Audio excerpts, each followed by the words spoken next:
വാസുദേവായ.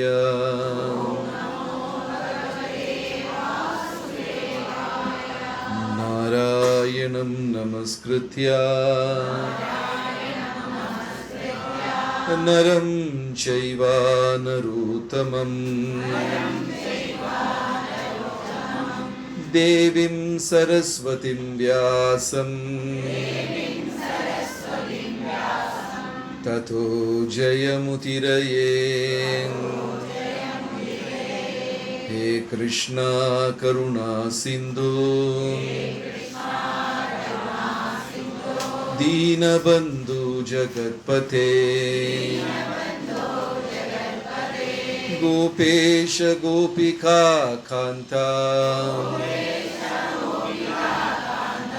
രാധാകാന്ത നമോസ്തുതേ. തപ്തകാഞ്ചന ഗൗരാംഗീ രാധേ വൃന്ദാവനീശ്വരീ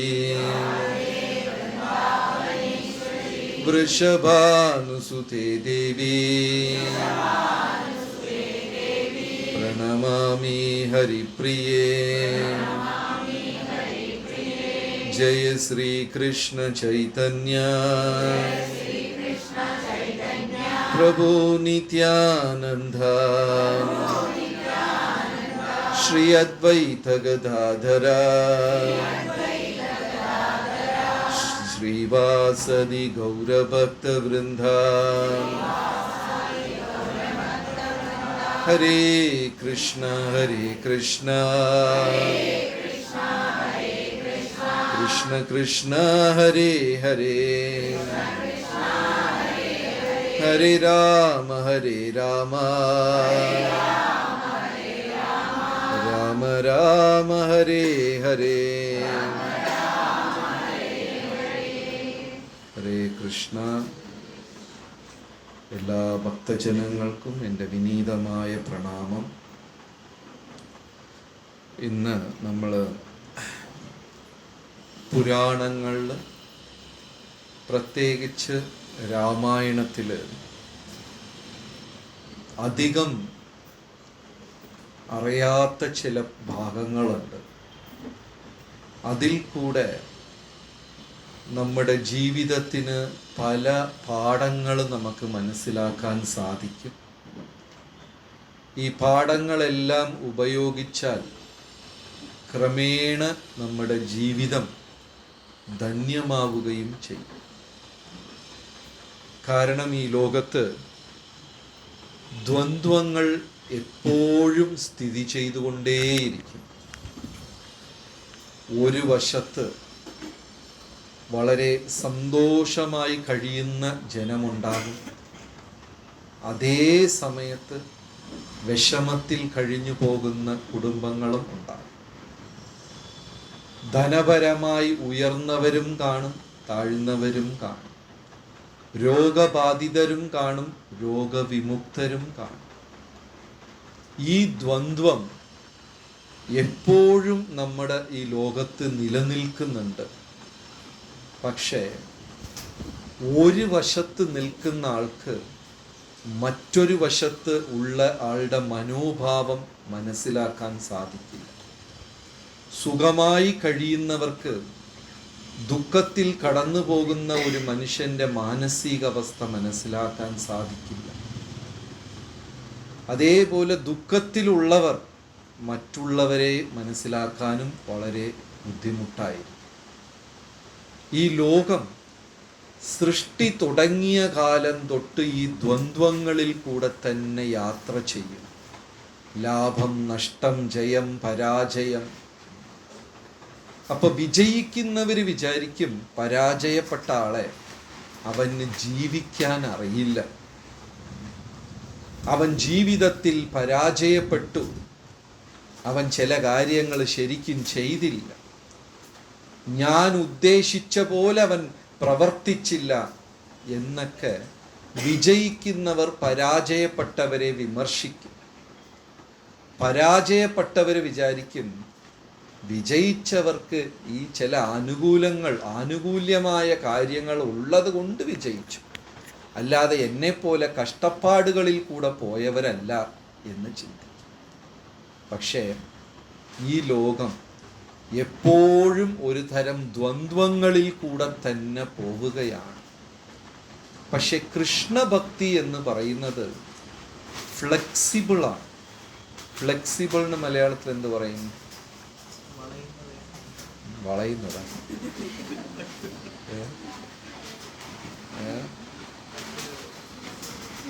ഏതൊരു വ്യക്തിക്കും ഭക്തി അതനുസരിച്ച് എങ്ങനെ പറയാം? ഫ്ലെക്സിബിൾ കറക്റ്റ് എങ്ങനെ പറയും? ടീച്ചർമാരും ഇല്ല ഇവിടെ? കറക്റ്റ്, വഴങ്ങുന്ന. ഏതൊരു വ്യക്തിക്കും അവരുടെ മാനസിക അവസ്ഥ അനുസരിച്ച്, അവരുടെ പെരുമാറ്റം, അവരുടെ ഗുണമനുസരിച്ച് ഭക്തി വഴങ്ങും.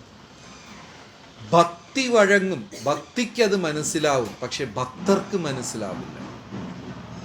ഭക്തന്മാർ വിചാരിക്കുന്നത് എൻ്റെ രീതിയിൽ കൂടെ പോകുന്ന ഭക്തിയാണ് ശരിയായ ഭക്തി, മറ്റുള്ളവർ പരിശീലിക്കുന്ന ഭക്തി ശരിയായ ഭക്തിയല്ല.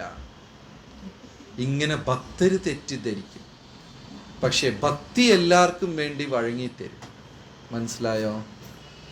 എന്ത് മനസ്സിലായി?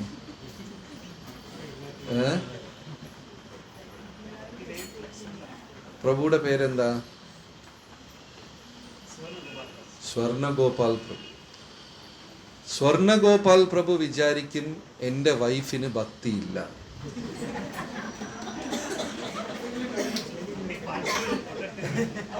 പക്ഷെ വൈഫ് വിചാരിക്കും എനിക്കൊക്കെ ആവശ്യത്തിന് ഭക്തിയുണ്ട്, അത് നിങ്ങൾക്ക് മനസ്സിലാകും. ഇങ്ങനെ സംഭവിക്കാറുണ്ടോ? ഇല്ല. സെല്ലില്ല.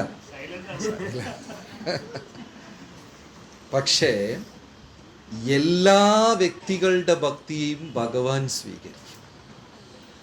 ഓരോ വ്യക്തി അനുസരിച്ച് ഭക്തി വഴങ്ങിത്തരും. അടിസ്ഥാനപരമായ കാര്യങ്ങളിൽ മാറ്റമില്ല. ഉദാഹരണം ജപം, അങ്ങനത്തതൊക്കെ എല്ലാവർക്കും ഒരുപോലെയാണ്. പക്ഷേ ഭക്തരുടെ പ്രവർത്തനത്തിൽ ചിലപ്പോൾ ഭക്തന്മാർ തെറ്റിദ്ധരിക്കും, അവർ ശരിയല്ല, ഇവർ ശരിയല്ല എന്ന് തെറ്റിദ്ധരിക്കും. പക്ഷെ അങ്ങനെയല്ല. എല്ലാവരുടെ ഭക്തിയും ഭഗവാൻ സ്വീകരിക്കും. ഇപ്പോൾ രാമായണത്തിൽ ഒരു ഉത്തമമായ ഭക്തനാണ് വിഭീഷണൻ. മഹാഭാരതത്തിൽ ഒരു ഉത്തമനായ ഭക്തനാണ് ഭീഷ്മർ. ഇവർ രണ്ടുപേരുടെ ജീവിതം ഏകദേശം ഒരുപോലെയാണ്. ഫാനാണെങ്കിൽ കുറയ്ക്കാം, ഇത് കുറയ്ക്കാനൊന്നും പറ്റില്ല. രാമായണത്തിൽ വിഭീഷണന്റെ ജീവിതവും മഹാഭാരതത്തിൽ ഭീഷ്മ പിതാമഹന്റെ ജീവിതവും രണ്ടും ഏകദേശം ഒരുപോലെയാണ്. രാമായണത്തിൽ രാവണൻ സീതാദേവിയെ അപഹരിച്ചു കൊണ്ടുവന്ന് വിഷമപ്പെടുത്തി നിന്ദിച്ചു. അതേപോലെ മഹാഭാരതത്തിൽ ദ്രൗപദിയെ കൗരവന്മാർ നിന്ദിച്ചു. പക്ഷേ വിഭീഷണൻ എല്ലാ സമയത്തും രാവണനെ എതിർക്കുമായി. രാവണ, നീ ചെയ്യുന്ന കാര്യം തെറ്റാണ്. നീ കൊണ്ടുവന്നു വച്ചിരിക്കുന്നത് സീതയല്ല, ലങ്കയുടെ അന്ത്യത്തിനെയാണ് നീ കൊണ്ടുവന്നു വച്ചിരിക്കുന്നത്. ഈ സ്വർണലങ്ക ഇല്ലാണ്ടായിപ്പോകും. എപ്പോഴും വിഭീഷണൻ രാവണനെ വളരെ കർശനമായി ഉപദേശിക്കും. കേട്ടില്ലെങ്കിൽ വഴക്ക് പറയും. ശരിയും കുറ്റവും തെറ്റും പറഞ്ഞു കൊടുക്കും. ഭീഷ്മരും അത് ഒരു പരിധി വരെ ചെയ്തു. ഹേ ധൃതരാഷ്ട്ര, അങ്ങ് ചെയ്യുന്നത് തെറ്റാണ്, ദ്രൗപദിയെ ഇങ്ങനെ ചെയ്യരുത് എന്നൊക്കെ പറഞ്ഞു. പക്ഷെ വലിയ ഒരു ഡിഫറൻസ് എന്താണെന്ന് വെച്ചാൽ, രാജാവ് തെറ്റ് തുടർന്ന് ചെയ്തപ്പോൾ വിഭീഷണൻ രാവണനെ ഉപേക്ഷിച്ച് രാമന്റെ ശരണം പ്രാപിച്ചു, ഭഗവാനെ ശരണം പ്രാപിച്ചു. പക്ഷെ ഭീഷ്മർ അവിടെ നിശബ്ദനായി ആ വേദിയിൽ തന്നെ ഉണ്ടായിരുന്നു. ഇപ്പൊ ആര് ചെയ്തതാ ശരി, ആര് ചെയ്തതാ തെറ്റ്? ചുമ്മാ അല്ല നിങ്ങളുടെ സത്സംഗത്തിൽ എപ്പോഴും പ്രശ്നം. വിഭീഷണൻ ചെയ്തത് ശരി, ആര് ചെയ്തത് തെറ്റായി? ഭീഷ്മര് ചെയ്തത് തെറ്റായി. ഭീഷ്മര് 12 മഹാജനങ്ങളിൽ ഒരാളാണ്. മഹാജനം എന്ന് പറഞ്ഞു കഴിഞ്ഞാൽ അവരുടെ പാതകൾ നമുക്ക് പിന്തുടരാമെന്നാ ശാസ്ത്രം പറയുന്നത്. അതിലാരൊക്കെയാ? വ്യാസൻ, ശുകമഹർഷി, കുമാരന്മാര്, കപിലൻ, യമൻ, പ്രഹ്ലാദൻ, ജനകമ, 12 പേരുണ്ട്. അവരുടെ പാതകൾ പിന്തുടരാം എന്ന് ശാസ്ത്രം പറയുന്നു. അതിൽപ്പെട്ട ഒരാളാണ് ആര്? ഭീഷ്മർ. ഇപ്പൊ നമ്മളാണെങ്കിൽ ഉടനെ ചാടിക്കയറി അവിടെ കൺക്ലൂഷൻ, തീരുമാനത്തിലെത്തും. വിഭീഷണനാ നല്ലത്, അയാൾക്കൊരു വാട്സാപ്പ് ഗ്രൂപ്പ്. ഭീഷ്മര് ചെയ്തത് മുഴുവനും തെറ്റ്, അപ്പൊ നമ്മൾ അതിനെക്കുറിച്ച് ചർച്ച. ഭഗവാൻ രണ്ടുപേരെയും സ്വീകരിച്ചു. ഇത് വളരെ പ്രധാനമാണ് നമ്മൾ മനസ്സിലാക്കേണ്ടത്. ഭക്തി വഴങ്ങും, പക്ഷെ ഭക്തർക്കത് ചിലപ്പോൾ മനസ്സിലാവില്ല. നമ്മൾ നോക്കേണ്ടത് ആ വ്യക്തി നാമം ജപിക്കുന്നുണ്ടോ, അടിസ്ഥാനപരമായ 4 നിയമം പാലിക്കും. വെജിറ്റേറിയനാണ്, മദ്യപാനമില്ല, ബീഡി സിഗരറ്റ് പുകവലിയില്ല, വേറെ കുഴപ്പമൊന്നുമില്ല, മാർക്കറ്റിൽ ചെന്ന് ലോട്ടറി ടിക്കറ്റ് മേടിക്കുന്നില്ല. ഇവിടെ ലോട്ടറി ഉണ്ടോ? നെന്മാറ ജംഗ്ഷനിൽ ഉണ്ടല്ലേ. 4 യമനിയമം ഇവിടെ ചുറ്റിയുണ്ട്. എന്തൊക്കെ ഇപ്പം അടിസ്ഥാനപരമായ കാര്യങ്ങൾ അയാൾ ചെയ്യുന്നുണ്ടോ എന്ന് മാത്രം നോക്കിയാൽ മതി. അല്ലാതെ ഒരു ഭക്തനെയും വിലയിരുത്താനുള്ള ഒരു ഔദാര്യമോ അവകാശമോ നമുക്കില്ല. മനസ്സിലായോ? എന്ത് മനസ്സിലായി? ആരെയും വിലയിരുത്താനുള്ള ഒരു അധികാരം നമുക്കില്ല. അവർ നാമജപം ചെയ്യുന്നുണ്ടോ, സസ്യബുക്കാണോ, അടിസ്ഥാനപരമായ കാര്യങ്ങൾ ചെയ്യുന്നുണ്ടോ എന്ന് നോക്കിയാൽ മതി. ഇവിടെ ബാഹ്യമായി നോക്കിക്കഴിഞ്ഞാൽ വിഭീഷണൻ ചെയ്തത് ശരിയെന്നും ഭീഷ്മര് ചെയ്തത് തെറ്റെന്നും തോന്നും. പക്ഷെ ഭഗവാൻ രണ്ടുപേരെയും അംഗീകരിച്ചു. വിഭീഷണൻ എന്താ ചെയ്തത്? രാവണനെ ഉപേക്ഷിച്ചു. രാവണന്റെ അടുത്ത് ദിവസവും ഉപദേശമായിരുന്നു, പക്ഷെ രാവണൻ കേട്ടില്ല. ഒരു ദിവസം ഉപദേശിച്ച് വിഭീഷണൻ ദേഷ്യപ്പെട്ടപ്പോൾ, രാവണ നീ കാണിക്കുന്നത് മഹാമണ്ഡത്തരമാണെന്ന് ദേഷ്യപ്പെട്ടപ്പോൾ രാവണൻ കാലെടുത്ത് ഒരു ചവിട്ട് കൊടുത്തു. ആർക്ക്? വിഭീഷണൻ. ഇനി ഇവിടെ നിന്നിട്ട് കാര്യമില്ല. ബഹുമാനിക്കാത്ത സ്ഥലത്ത് നമ്മൾ അധികം പോയി ഉപദേശിച്ചിട്ട് കാര്യമില്ല. ആർക്കാണ് ഉപദേശിക്കാനുള്ള അധികാരമുള്ളത്? ഏത് കൈയാണോ ഒരു മനുഷ്യൻ്റെ കണ്ണീര് തുടയ്ക്കുന്നത്, ആ കൈക്ക് മാത്രമാണ് അടിക്കാനുള്ള അധികാരമുള്ളത്. മനസ്സിലായോ? കണ്ണീര് തുടയ്ക്കാൻ സഹായിക്കാതെ കയ്യിന് അടിക്കാനുള്ള അധികാരവും ഇല്ല. അപ്പം എന്ത് മനസ്സിലായി? ഒരു മനുഷ്യൻ്റെ ദുഃഖത്തിൽ പങ്കുചേർന്നവർക്കും അവനെ ഉദ്ധരിക്കാൻ വേണ്ടി സമയം ചെലവാക്കിയവർക്ക് മാത്രമേ അവരെ നിർദ്ദേശിക്കാനും ശരി തെറ്റെന്ന് ഗുണദോഷം ഉപദേശിക്കാനുമുള്ള അധികാരമുള്ളൂ. എപ്പോൾ രാവണൻ ചവിട്ടിയോ ഇനി ഇവിടെ നിന്നിട്ട് കാര്യമില്ല എന്ന് വിഭീഷണൻ നേരെ ചെന്ന് ഭഗവാനെ ശരണം പ്രാപിച്ചു. എന്നിട്ടും ശ്രീരാമചന്ദ്രമൂർത്തി സ്വീകരിച്ചില്ല. വിഭീഷണൻ ആകാശമാർഗേ നിന്നുകൊണ്ട് പറയാ, 2-3 മന്ത്രിമാരെയും കൂടെ കൂട്ടിയിട്ട് വന്നിട്ടുണ്ട്. ഈ കല്യാണത്തിൽ പോയാൽ എൻ്റെ പേര് പറഞ്ഞാൽ ഭക്ഷണം കിട്ടുമെന്ന് പറഞ്ഞ് വിളിച്ചുകൊണ്ട് വന്നിട്ടുണ്ട്. വിഭീഷണൻ അവിടെ ആകാശത്തിൽ നിൽക്കുന്നു, കൂടെ 2-3 മന്ത്രിമാരും നിൽക്കുന്നു. വിഭീഷണൻ പറഞ്ഞു, ഞാൻ ലങ്കേശ്വരൻ രാവണന്റെ സഹോദരനാണ്. എത്ര ഉപദേശിച്ചിട്ടും രാവണൻ കേൾക്കാതായപ്പോൾ ഞാൻ അങ്ങേ ശരണം പ്രാപിക്കാൻ വന്നിട്ടുണ്ട്. അപ്പോഴും ശ്രീരാമചന്ദ്രമൂർത്തി ചോദിക്കുക, സുഗ്രീവ, ജാംബവാൻ, നള, നീള, അംഗദ ഇവരെല്ലാവരുടെടുത്തും ചോദിക്കുക, ഇയാളെ നമുക്ക് സ്വീകരിക്കാമോ? അതുകൊണ്ട് കണ്ടീമാല ഇട്ടത് കൊണ്ടും നെറ്റിയിൽ തിലകം വരച്ചത് കൊണ്ടും കയ്യിൽ ജപമാല എടുത്ത് പിടിച്ച് ഉറങ്ങുന്നത് കൊണ്ടും ഭഗവാൻ സ്വീകരിക്കും എന്ന്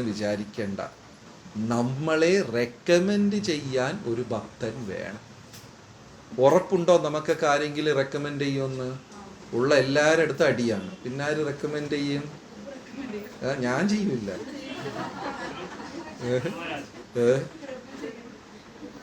അപ്പൊ നമ്മളെ റെക്കമെൻഡ് ചെയ്യാൻ ആരെങ്കിലും വേണ്ടേ?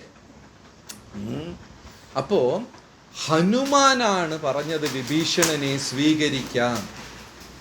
രാമചന്ദ്രമൂർത്തി എടുത്ത് പറഞ്ഞു, ഞാൻ ലങ്ക മുഴുവനും യാത്ര ചെയ്തു, 2 സ്ഥലത്ത് മാത്രമേ നാമജപം ഞാൻ നിരന്തരം കേട്ടുള്ളൂ. ഒന്ന് വന്ന് അശോകവനത്തിലും, ഇനിയൊന്ന് വിഭീഷണന്റെ വീട്ടിൽ. ഇനി അഥവാ വിഭീഷണൻ ചതിക്കാനാണ് വന്നതെങ്കിലും നാവിൻ്റെ തുമ്പത്തിൽ നാമം പിടിച്ചു വന്നത് കൊണ്ട് കണ്ണും പൂട്ടി സ്വീകരിക്കാം. അപ്പൊ അവിടെ വിഭീഷണന് ഹനുമാൻ ഗുരുവായി മാറി. ആധ്യാത്മിക ജീവിതത്തിൽ ഗുരു അത്യാവശ്യമാണ്. ഗുരുവിലിരുന്ന് മന്ത്രദീക്ഷയെടുക്കുകയും അദ്ദേഹത്തിൻ്റെ വാക്കുകൾ ജീവിതത്തിൽ പകർത്തുകയും വേണം. അപ്പൊ ഈ വേദിയിൽ എത്ര പേരാണ് ഗുരുവിലിരുന്ന് ദീക്ഷ സ്വീകരിച്ചവർ? എത്ര പേരുണ്ട്? ഏകദേശം 40% ഉണ്ട്. സായി പ്രഭു പരിചയപ്പെട്ട് 10-20 വർഷമായി. എവിടെ രാധിക മാതാജിയെ കാണാനില്ലല്ലേ? താഴെ പോയാ? മേലെ വരാനാണ് നമ്മൾ ശ്രമിക്കുന്നത്. അപ്പോ ഗുരുവിലിരുന്ന് ദീക്ഷ സ്വീകരിക്കും, അല്ലെങ്കിൽ ഗുരുവിൻ്റെ വാക്കുകൾ ജീവിതത്തിൽ പകർത്തുകയും അത് പാലിക്കുകയും ചെയ്യുമ്പോൾ ആ വ്യക്തിക്ക് ഭഗവാന്റെ അടുത്ത് തിരിച്ചു പോകാൻ പറ്റും. ഇപ്പൊ വിഭീഷണൻ അവിടെ ആകാശമാർഗെ കാത്തു നിൽക്കുന്നു. താഴെ നിന്ന് ശ്രീരാമചന്ദ്രമൂർത്തി ചോദിക്കുന്നു, രാമേശ്വരം പോയിട്ടുണ്ടോ? പോയി. അവിടെ ആ ഒരു സ്ഥലം ഇപ്പോഴും ഉണ്ട്. നമ്മൾ മറ്റേ സമുദ്രത്തിൽ, ആ സ്ഥലത്തിൻ്റെ പേരെന്താ? ധനുഷ്കോടി യാത്ര ചെയ്യുമ്പോൾ വഴിയിൽ ഇടതുവശത്ത് ശ്രീരാമചന്ദ്രമൂർത്തി അമ്പലം വരും. അവിടെയാണ് ഒരു പാറയുടെ പുറത്ത് ശ്രീരാമൻ ഇരിക്കവേ വിഭീഷണൻ ഇങ്ങനെ ആകാശമാർഗെ വന്ന് നിൽക്കുന്നതും ഭഗവാൻ സ്വീകരിക്കുന്നതും. ഉടനെ ഹനുമാൻ പറഞ്ഞ നിമിഷം പിന്നെ ഭഗവാന് യാതൊരു സംശയവുമില്ല, നീയാണ് ലങ്കയുടെ ചക്രവർത്തി എന്ന് തന്നെ വാക്കുകൊടുത്തു. കമ്പരാമായണത്തിൽ അതൊരു വളരെ മനോഹരമായ ഒരു വരി തമിഴിൽ പറയും. ശ്രീരാമചന്ദ്രമൂർത്തിക്ക് ഒരു വിൽ, ഒരു സൊൽ, ഒരു ഇൽ എന്ന് പറയും തമിഴിൽ. ഒറ്റ ബാണം മതി, പിന്നെ ഒറ്റ വാക്ക്, മാറ്റി മാറ്റി ഒന്നും പറയില്ല, പിന്നെ ഒരു ഭാര്യ. അത് കൃഷ്ണ ഭഗവാൻ കംപ്ലീറ്റ്ലി തെറ്റിച്ചു. ശ്രീരാമചന്ദ്രമൂർത്തിക്ക് ഒരു ബാണം, ഒരു വാക്ക്, ഒരു പത്നി, ഏകപത്നി വ്രതൻ. അപ്പൊ തന്നെ വാക്ക് കൊടുത്തു, വിഭീഷണ നീയാണ് അടുത്ത ചക്രവർത്തി എന്ന് പറഞ്ഞിട്ട് ഉടനെ ലക്ഷ്മണന്റെ അടുത്ത് സമുദ്രത്തിലിരുന്ന് വെള്ളം കോരി കൊണ്ടുവരാൻ പറഞ്ഞു. ലക്ഷ്മണനും വെള്ളം കൊണ്ടുവന്നു. വിഭീഷണന്റെ തലയിൽ ഒഴിച്ച് നീയാണ് ചക്രവർത്തി എന്ന് പട്ടാഭിഷേകം ചെയ്തു. ആ നിമിഷം തന്നെ 3 തവണ വിഭീഷണന് പട്ടാഭിഷേകം ചെയ്തു കൊടുത്തു ശ്രീരാമചന്ദ്രമൂർത്തി. പക്ഷേ 3ഉം ലക്ഷ്മണനെ കൊണ്ടാണ് ചെയ്യാൻ പറഞ്ഞത്. രാമചന്ദ്രമൂർത്തി സ്വയം ചെയ്തില്ല. എന്തുകൊണ്ട് ഭഗവാൻ സ്വയം ചെയ്തില്ല? ലക്ഷ്മണനെ കൊണ്ടാണ് 3 തവണയും പട്ടാഭിഷേകം ചെയ്യിച്ചത്. ശ്രീരാമചന്ദ്രമൂർത്തി നേരിട്ട് ചെയ്തില്ല. എന്തുകൊണ്ടാണ്? ഒരനുഭവമില്ല. ആലോചിക്കുന്നത് IAS പരീക്ഷ വല്ലതാണോ? തെറ്റിയാ കുഴപ്പമൊന്നുമില്ല. എന്തുകൊണ്ട് ശ്രീരാമചന്ദ്രമൂർത്തി ചെയ്തില്ല, ലക്ഷ്മണനെ കൊണ്ട് ചെയ്യാൻ പറഞ്ഞു? എന്ത് ഗസ്? ഏതെങ്കിലും ഗസ്?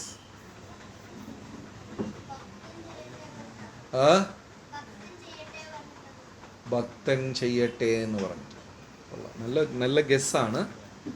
പക്ഷെ ചെറിയൊരു വ്യത്യാസമുണ്ട്. But good try. എന്താ പേര്? Full name? മനസ്സിലായി. കാത് ചെവിയിൽ കമ്മലൊക്കെ ഇട്ടിരിക്കുകയാണ്. അതായത് 14 വർഷ വനവാസത്തിലായത് കൊണ്ട് ശ്രീരാമചന്ദ്രമൂർത്തി യാതൊരു തരത്തിലുള്ള രാഷ്ട്രീയം രാജകീയമായ ഒരു കർമ്മത്തിലും തപസ്വിയായി നടക്കുന്നു, അതുകൊണ്ട് അദ്ദേഹം യാതൊരു പരിപാടിയിലും പങ്കെടുക്കില്ല എന്ന് ഒരു സങ്കല്പം എടുത്തത് കൊണ്ട് ലക്ഷ്മണനെ കൊണ്ട് ചെയ്യാൻ പറഞ്ഞു. വിഭീഷണനെ കണ്ട ദിവസം തന്നെ വിഭീഷണന് പട്ടാഭിഷേകം ചെയ്തു കൊടുത്തു ഫസ്റ്റ്. രണ്ടാമത്തത് രാവണനെ കൊന്ന അടുത്ത നിമിഷം എല്ലാവരും സീതാദേവിയെ കാണാൻ ആകാംക്ഷയിൽ നിൽക്കുന്ന സമയത്ത് ശ്രീരാമചന്ദ്രമൂർത്തി ലക്ഷ്മണ വെള്ളം എടുത്തിട്ട് വാന്ന് പറഞ്ഞ് രണ്ടാമത്തതും അഭിഷേകം ചെയ്തു. പിന്നെ ഇതെല്ലാം കഴിഞ്ഞിട്ട് മൂന്നാമത്തത് കൊട്ടാരത്തിൽ വെച്ച് ഒരു വലിയ രീതിയിൽ മൂന്നാമത്തെ പ്രാവശ്യവും പട്ടാഭിഷേകം ചെയ്തു. അപ്പോൾ ശ്രീരാമചന്ദ്രമൂർത്തി വിഭീഷണന് 3 തവണയാണ് പട്ടാഭിഷേകം ചെയ്തത്. അതായത് കൊടുക്കുന്ന വാക്കിന് അത്രയും പ്രാധാന്യം.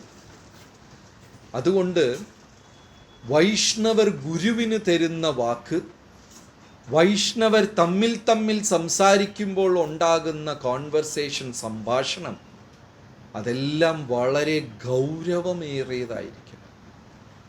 പ്രഭുപാദ് സ്വാമികൾ ഒരിക്കൽ തിരുപ്പതിയിൽ പോയപ്പോൾ രാജകീയമായ സ്വീകരണമായിരുന്നു തിരുപ്പതിയിൽ വെച്ച്. എല്ലാവരും തിരുപ്പതി പോയിട്ടുണ്ടോ? എല്ലാവരും.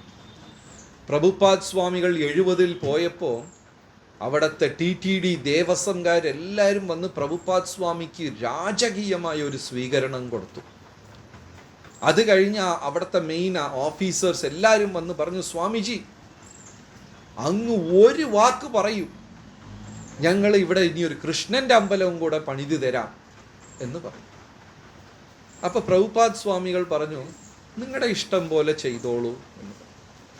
അവർ വിട്ടില്ല. അല്ലല്ല, അങ്ങ് പറയൂ, ഞങ്ങളെ ചെയ്യാൻ ഒന്ന് ഉപദേശം തരൂ, ഞങ്ങൾ ചെയ്തു തരാം. അപ്പോൾ പ്രഭുപാദ് സ്വാമി പറഞ്ഞു, എനിക്ക് പറയുന്നതിൽ കുഴപ്പമില്ല, ഞാൻ പറഞ്ഞ് അഥവാ നിങ്ങൾക്കത് ജീവിതത്തിൽ ചെയ്യാൻ സാധിച്ചില്ലെങ്കിൽ അതൊരു അപരാധമായി മാറും, അതുകൊണ്ട് നിങ്ങളെന്ന് ഇഷ്ടമുള്ള പോലെ ചെയ്തോ എന്ന് പറഞ്ഞു. അപ്പോൾ ഗുരുവിൻ്റെ വാക്ക്, ഒരു ശിഷ്യന് ഗുരു തരുന്ന ഉപദേശത്തിന് അത്രയും പ്രാധാന്യമുണ്ട്. അത് തെറ്റിക്കുമ്പോൾ അത് അപരാധമായി മാറും. അപ്പം കലികാലത്തിൽ ഗുരു എന്തുപദേശമാണ് തരുന്നത് ശിഷ്യഗണങ്ങൾക്ക്?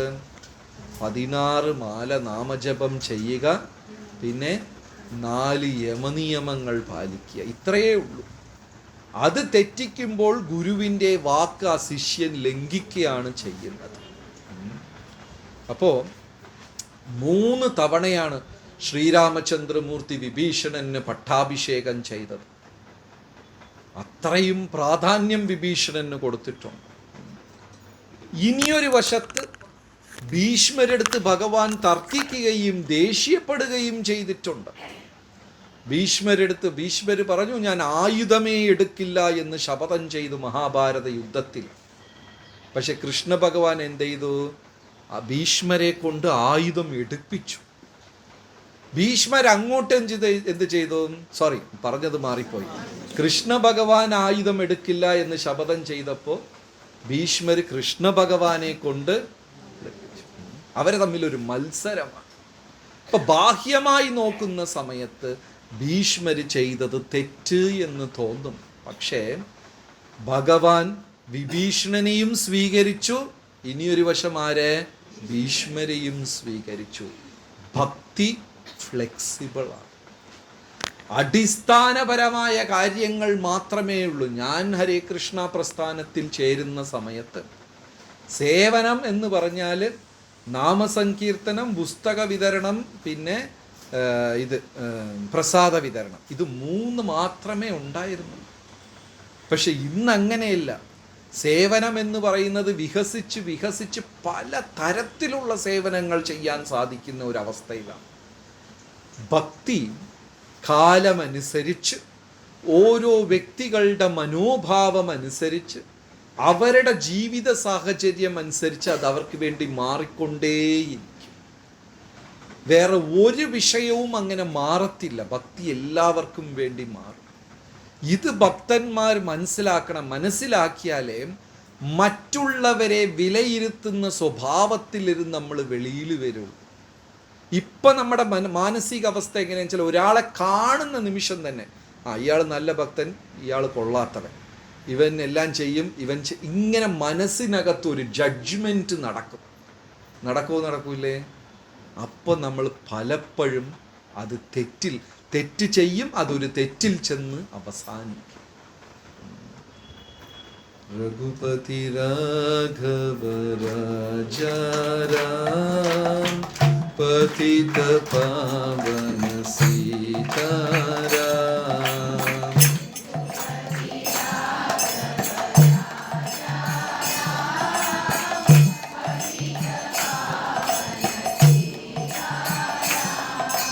രഘുപതി രാഘവ രാജാ രാം പതിത പാവന സീതാരാം.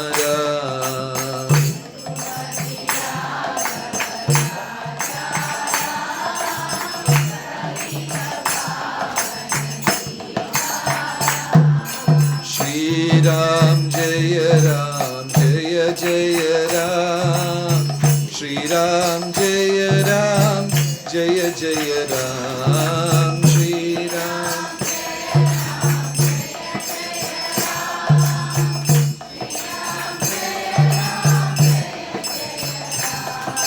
श्रीराम जय राम जय जय राम, श्रीराम जय राम जय जय राम.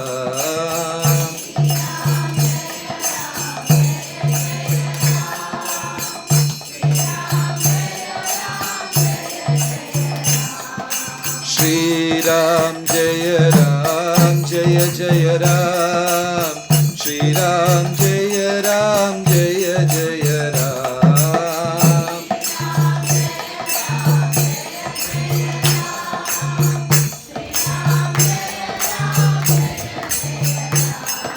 श्रीराम जय राम जय जय राम, श्रीराम जय राम जय जय राम.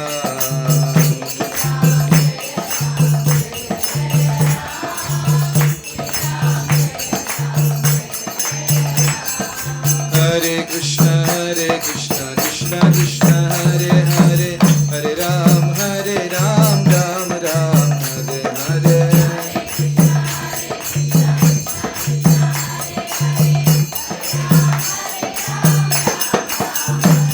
हरे कृष्ण कृष्ण कृष्ण हरे हरे, हरे राम राम राम हरे हरे.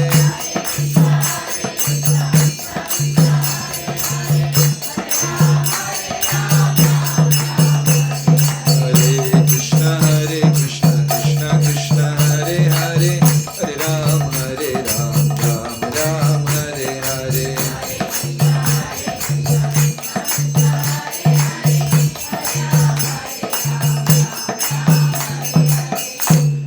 सीताराम लक्ष्मण हनुमान की साउंड പോരാ. सीताराम लक्ष्मण हनुमान की. അല്ലെങ്കിൽ ഞാൻ മാത്രം സംസാരിക്കുക, എല്ലാവരും ഉറങ്ങും. അടുത്തത് ഭഗവത്ഗീതയിൽ ഒരു ശ്ലോകമുണ്ട്. അശാന്തസ്യ കുത സുഖം എന്നൊരു ശ്ലോകമാണ്. സമാധാനമില്ലാത്ത ഒരു മനസ്സിൽ എങ്ങനെ സുഖമുണ്ടാകും എന്നൊരു ചോദ്യം. ഇത് ഈ ശ്ലോകം വളരെ ഒരു മനഃശാസ്ത്രപരമായ സൈക്കോളജിക്കലി പവർഫുള്ളായിട്ടൊരു ശ്ലോകമാണ്. ഗീത പറയുന്നത് അവനവൻ്റെ മനസമാധാനത്തിന് ഉത്തരവാദിത്തം അവനവൻ്റെ കയ്യിലാണ്, വേറെ ആരെയും കുറ്റം പറയാൻ പറ്റില്ല. ഇന്നലെ പ്രഭു പറഞ്ഞതുപോലെ നമ്മളൊരു ബൈക്ക് മേടിച്ചു, ആ ബൈക്കിനെ വൃത്തിയാക്കി സൂക്ഷിക്കേണ്ട ഉത്തരവാദിത്തം ആരുടെയാണ്? അടുത്ത വീട്ടുകാരൻ്റെയാണ്. ആരുടെയാണ്? ആ ബൈക്കിൻ്റെ ഉടമസ്ഥൻ്റെയാണ്. നമ്മുടെ ഒരു സാധനം നല്ല രീതിയിൽ കാത്തു സൂക്ഷിക്കേണ്ടത് നമ്മുടെ ചുമതലയാണ്. ഞാൻ കല്യാണം കഴിച്ചു, ഭാര്യ 24 മണിക്കൂറും കരച്ചിലാണ്. അപ്പൊ അതിന്റെ ഉത്തരവാദി ആരാണ്? ഭാര്യയുടെ. അതേപോലെ ഗീത പറയും, ഞാൻ തെറ്റായ ഒരു ഉദാഹരണം എടുത്തു. ഗീത പറയുന്നു, എൻ്റെ മനസ്സിൻ്റെ സമാധാനം കാത്തു സൂക്ഷിക്കേണ്ടത് എൻ്റെ ഉത്തരവാദിത്വം. ചിലപ്പം അതിന് അനുകൂലമായ സാഹചര്യങ്ങൾ ചുറ്റിയും ഉണ്ടാകും, ചിലപ്പോൾ പ്രതികൂലമായ സാഹചര്യത്തിനെ കുറ്റം പറഞ്ഞിട്ട് ഒരു കാര്യമില്ല. ചിലപ്പം പോസിറ്റീവ് സാഹചര്യമായിരിക്കും, ചിലപ്പം നെഗറ്റീവ്. നമ്മളെ ഇത് രണ്ടും ആക്രമിച്ചുകൊണ്ടേയിരിക്കും. പക്ഷേ എൻ്റെ മനസ്സിൻ്റെ സമാധാനം സൂക്ഷിക്കേണ്ടത് ഞാൻ. അത് സൂക്ഷിക്കുന്ന ഒരാൾക്ക് ഈ ലോകത്തിൻ്റെ ആ ജൈവയാത്ര, അവൻ്റെ യാത്ര എപ്പോഴും വിജയകരമായിരിക്കും. അവന് പരാതിയേയില്ല. ഉറക്കം വരുന്നോ? ശ്രീബുദ്ധൻ ഒരു ഗ്രാമത്തിൽ ചെന്നു, ആദ്യത്തെ ഗ്രാമത്തിൽ. അവിടെ കുറേ പേര് അദ്ദേഹത്തിനെ സ്വീകരിച്ചു, സൽക്കരിച്ചു, എല്ലാം ചെയ്തു. വളരെ സന്തോഷം. അദ്ദേഹം അടുത്ത ഗ്രാമത്തിൽ ചെന്നു. അവിടെ ഉള്ളവർ അദ്ദേഹത്തിനെ വഴക്ക് പറഞ്ഞു. നിങ്ങളെപ്പോലെ സന്യാസിമാരെല്ലാം കള്ളന്മാരാണ്, ജീവിതത്തിൻ്റെ ഉത്തരവാദിത്വത്തിൽ നിന്ന് ഒളിച്ചോടുന്നവരാണ്, നിങ്ങൾ ഈ ഭൂമിക്ക് വേണ്ടി എന്ത് ചെയ്തു എന്നൊക്കെ പറഞ്ഞ് രണ്ടാമത്തെ ഗ്രാമത്തിലുള്ളവർ ബുദ്ധനെ വഴക്ക് പറഞ്ഞു. മൂന്നാമത്തെ ഗ്രാമത്തിൽ ചെന്നപ്പോൾ കുറേ പേര് മധുര പലഹാരങ്ങൾ കൊടുത്തു. ബുദ്ധൻ പറഞ്ഞു, എനിക്ക് വേണ്ട, ഇഷ്ടമല്ല എന്ന് തിരിച്ചു കൊടുത്തു. അന്നത്തെ പ്രചരണവും പര്യടനവും എല്ലാം കഴിഞ്ഞ്, അതായത് ഈ സന്യാസിമാര് 3 രാത്രിക്ക് മേലെ ഒരു വീട്ടിൽ താമസിക്കില്ല. ഓരോ ഗ്രാമം, അവർക്കൊന്നുമില്ല, വീടില്ല, സ്വന്തമായിട്ട് പണമില്ല, ഒന്നും ഇല്ല. ഓരോ ഗ്രാമവും നാടായി ചെന്ന് ഈശ്വരന്റെ കർമ്മങ്ങളും ധർമ്മങ്ങളും ഒക്കെ അവർ പ്രചരിപ്പിക്കും. അപ്പൊ ശിഷ്യന്മാര് രാത്രി ചോദിച്ചു, ആ രണ്ടാമത്തെ ഗ്രാമത്തിൽ അവർ ഇത്രയും വഴക്ക് പറഞ്ഞല്ലോ, അങ്ങൊരക്ഷരം തിരിച്ചു പറഞ്ഞില്ല. മാത്രമല്ല, അങ്ങയുടെ മുഖത്ത് ഭാവഭേദം ഒരു വ്യത്യാസവും ഇല്ല. നമ്മളൊരു കല്യാണത്തിന് പോകുന്നു, കണ്ട ഉടനെ ഒരാൾ പറയുന്നു, വേറെ ഒരു ഡ്രസ്സും കിട്ടിയില്ലേ, ഇതാണോ ഇട്ടിട്ട് വന്നത്? പോയി. അന്ന് മുഴുവൻ ഇങ്ങനെ ഇരിക്കും. സങ്കടം വന്നു. എന്തുകൊണ്ടാണ്? ആരോ വിമർശിച്ചു. രണ്ടാമത്തെ ഗ്രാമത്തിൽ ഇത്രയും പേര് വഴക്ക് പറഞ്ഞു, അങ്ങക്ക് യാതൊന്നും തോന്നിയില്ലല്ലോ. ബുദ്ധൻ പറഞ്ഞു, എനിക്ക് മധുര പലഹാരം ഇഷ്ടമല്ല, ഞാൻ തിരിച്ചു കൊടുത്തു. ശിഷ്യന്മാര് പറഞ്ഞു, അത് മൂന്നാമത്തെ ഗ്രാമത്തിൽ. നമ്മൾ സംസാരിക്കുന്നത് രണ്ടാമത്തെ ഗ്രാമത്തിൽ. രണ്ടാമത്തെ ഗ്രാമത്തിൽ അവർ ഇത്രയും വഴക്ക് പറഞ്ഞല്ലോ, അങ്ങ് ഒന്നും ചെയ്യാതെ ചിരിച്ചിട്ട് വന്നല്ലോ. ബുദ്ധൻ പറഞ്ഞു, എനിക്ക് മധുര പലഹാരം ഇഷ്ടമല്ല, ഞാൻ തിരിച്ചു കൊടുത്തു. ശിഷ്യന്മാര് പറഞ്ഞു, അതല്ല, അത് നടന്നത് മൂന്നാമത്തെ ഗ്രാമത്തിൽ. രണ്ടാമത്തെ ഗ്രാമത്തിൽ അവർ ഇത്രയും അങ്ങയെ മോശമായി സംസാരിച്ചിട്ട് അങ്ങ് ഒന്നും ചെയ്തില്ലല്ലോ. ബുദ്ധൻ പറഞ്ഞു, മധുര പലഹാരം എനിക്ക് ഇഷ്ടമല്ല, തിരിച്ചു കൊടുത്തു. പറഞ്ഞു, മണ്ടന്മാരായ ശിഷ്യന്മാരെ, അവര് എനിക്ക് എന്തെല്ലാമോ തന്നു, അതിൽ ഇഷ്ടമുള്ളത് ഞാൻ സ്വീകരിച്ചു, ഇഷ്ടമില്ലാത്തതെല്ലാം അവർക്ക് തന്നെ അങ്ങ് തിരിച്ചു കൊടുത്തു. അപ്പൊ നമ്മളെ ആരെങ്കിലും വഴക്ക് പറയുമ്പോൾ എന്ത് ചെയ്യണം? ഇഷ്ടമുള്ളത് എടുക്കുക. ഇഷ്ടമില്ലേ, താങ്ക് യു വെരി മച്ച്, നിങ്ങൾ എന്നെ വഴക്ക് പറഞ്ഞു, വളരെ നന്നായി, നന്ദി, വീണ്ടും അടുത്ത പ്രാവശ്യം കാണുമ്പോൾ എന്നെ വഴക്ക് പറയുക. അത് സ്വീകരിച്ചാൽ മാത്രമല്ലേ ഞാൻ ഡിസ്റ്റർബ്ഡ് ആവുള്ളൂ, ഇല്ലേ? അപ്പൊ എൻ്റെ മനസ്സിൻ്റെ സന്തോഷത്തിനെ കാത്തു സൂക്ഷിക്കേണ്ടത് എൻ്റെ ഉത്തരവാദിത്തമാണ്. അപ്പൊ പരാജയപ്പെടുന്ന വ്യക്തികൾ ആരാണ്? ഡിപ്രഷനിൽ പോയി ഡോക്ടറെ അടുത്ത് പോകുന്നവർ സ്വയം പരാജയപ്പെട്ടവനാണ്. അവൻ്റെ മനസ്സിനെ പോലും നിയന്ത്രിക്കാൻ അറിയുന്നില്ല. അവനെ വിശ്വസിച്ച് ഒരു പെണ്ണിനെയും 2 കുട്ടികളെയും കൊടുത്ത് അവൻ എങ്ങനെ മെയിൻറ്റെയിൻ ചെയ്യും? സ്വയം മാനസികാവസ്ഥ പോലും നിയന്ത്രിക്കാൻ പറ്റുന്നില്ല. അത് നമ്മൾ തന്നെയാണ്. എൻ്റെ മനസ്സിനെ സൂക്ഷിക്കേണ്ടത് ഞാൻ തന്നെ. അത് നമ്മൾ മനസ്സിലാക്കുന്നത് രാമായണത്തിൽ ഋഷ്യശൃംഗൻ്റെ കഥാപാത്രത്തിൽ കൂടെയാണ്. രാമായണത്തിൽ പ്രധാന ഭാഗത്തിൽ ഇല്ലാതെ ഒതുങ്ങിയിരിക്കുന്ന എന്നാൽ വളരെ പ്രധാനപ്പെട്ട ഒരു കഥയാണ് റോമപാത ചക്രവർത്തി എന്ന് പറയുന്ന ഒരു രാജാവിൻ്റെ കഥ. റോമപാത കേട്ടിട്ടുണ്ടോ? ഈ പേര് കേൾക്കാത്തവരുണ്ടോ? കേട്ടിട്ടുണ്ടാവില്ല, കാരണം അത്ര പോപ്പുലർ അല്ല. ദശരഥൻ, സീത, ജനകൻ എന്ന് പറയുന്നത് പോലെ അത്ര പ്രസിദ്ധമായ ഒരു പേരല്ല റോമപാത ചക്രവർത്തി. അദ്ദേഹം ദശരഥ മഹാരാജാവിൻ്റെ വലിയ സുഹൃത്താണ്. ദശരഥ മഹാരാജാവിന് വിവാഹം കഴിഞ്ഞു അനേകം വർഷങ്ങളായി ഒരേ ഒരു പെൺകുട്ടിയാണ് ദശരഥന് ജനിച്ചത്. ആൺകുഞ്ഞുങ്ങളേ ഇല്ല. ആദ്യം ദശരഥ ചക്രവർത്തിക്ക് ഉണ്ടായത് ഒരു പെൺകുഞ്ഞാണ്. എന്താണ് പേര്? ശാന്ത. ഇവിടെ ആരെങ്കിലും ശാന്ത ചേച്ചിമാരുണ്ടോ? എല്ലാ സത്സംഗത്തിലും കാണുമല്ലോ. ആരുമില്ല? ഉണ്ടല്ലോ മാതാജി. അതെ, ഒന്ന് എവിടെ എല്ലാ സ്ഥലത്തും കാണും. എന്നാ വീട്ടിൽ പോരാണത്. പേര് മാത്രമേ ഉള്ളൂ ശാന്തി. മാതാജി എങ്ങനെയാണോ? ആ ഡേയ്സ് ഒക്കെ കഴിഞ്ഞു അല്ലേ? ആ കാലമൊക്കെ കഴിഞ്ഞു. അപ്പോൾ ദശരഥ മഹാരാജാവിൻ്റെ ഒരു പെൺകുഞ്ഞാണ് ശാന്ത. ആ കുഞ്ഞ് ജനിച്ചപ്പോൾ സുഹൃത്തായ റോമപാത ചക്രവർത്തി കാണാൻ വന്നു. കുഞ്ഞ് ജനിച്ചപ്പോൾ കാണാൻ വന്നു. കണ്ടപ്പോൾ നല്ല മത്സ്യം പോലെ വിരിഞ്ഞ വലിയ കണ്ണുകൾ, ചെവി വരെ നീണ്ടു നിൽക്കുന്ന വലിയ കണ്ണുകൾ. ഇന്നത്തെ പെൺകുട്ടികളെ പോലെ പെൻസിലിട്ട് വലിച്ചു വലുതാക്കുന്നതല്ല, യഥാർത്ഥത്തിൽ വലുതായ കണ്ണുകൾ. ആ സൗന്ദര്യം കണ്ടിട്ട് റോമപാത ചക്രവർത്തി സുഹൃത്തായ ദശരഥന്റെ അടുത്ത് പറഞ്ഞു, എത്ര ലക്ഷണമൊത്ത കുട്ടി, ഇതിനെ എനിക്ക് തരുമോന്ന് ചോദിച്ചു.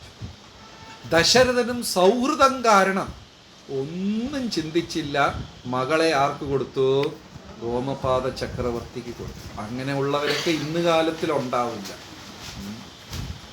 അന്ന് മുതൽ ശാന്ത റോമപാത ചക്രവർത്തിയുടെ മകളായിട്ടാണ് വളരുന്നത്.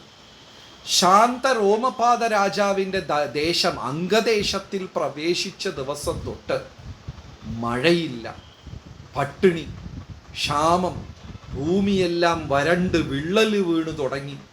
നദിയിലൊന്നും വെള്ളമില്ല, കിണറെല്ലാം വറ്റിപ്പോയി. എനിക്കറിയില്ല ഇപ്പം ഈ പ്രദേശത്ത് അങ്ങനത്തെ ഒരു കഥയുണ്ടോയെന്നറിയില്ല.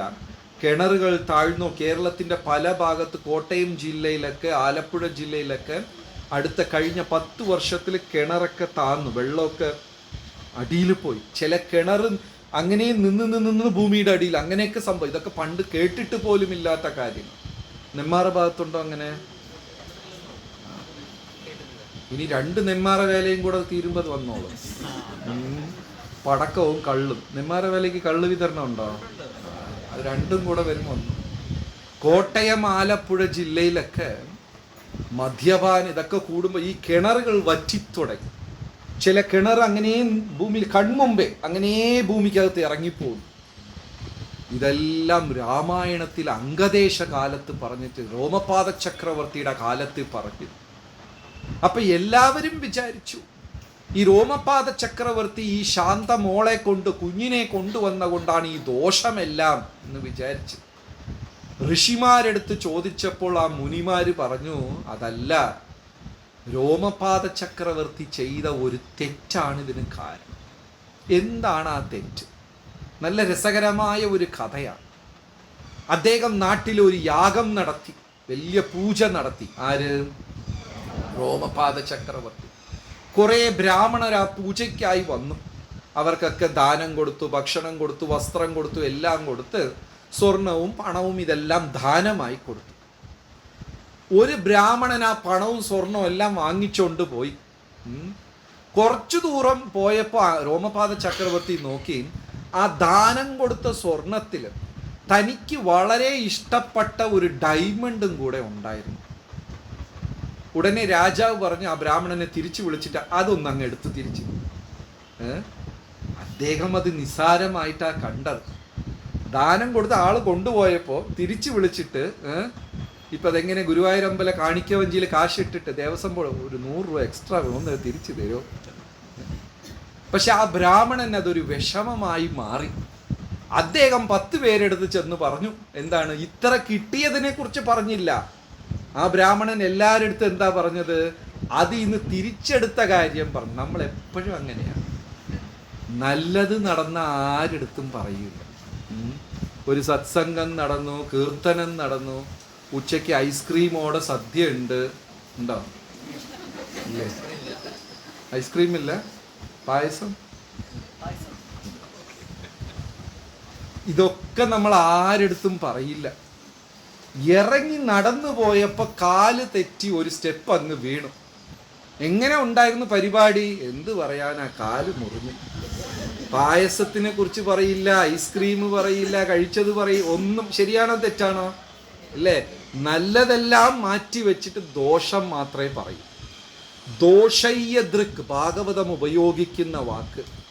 കലികാലത്തിൽ മനുഷ്യർ ദോഷങ്ങൾ മാത്രം കാണുകയും അത് മാത്രം സ്വഭാവം, മറ്റുള്ളവൻ്റെ ദോഷം മാത്രം കാണുക. ദോഷയ്യ ദൃക്, വേറെ ഒന്നും കാണുക. അപ്പൊ രാജാവ് കൈനിറയെ ഇത്രയും സമ്മാനം കൊടുത്തു, അതിനെക്കുറിച്ചല്ല ചിന്ത. എൻ്റെ കയ്യിൽ നിന്ന് ഒരു ഡയമണ്ട് തിരിച്ചെടുത്തു.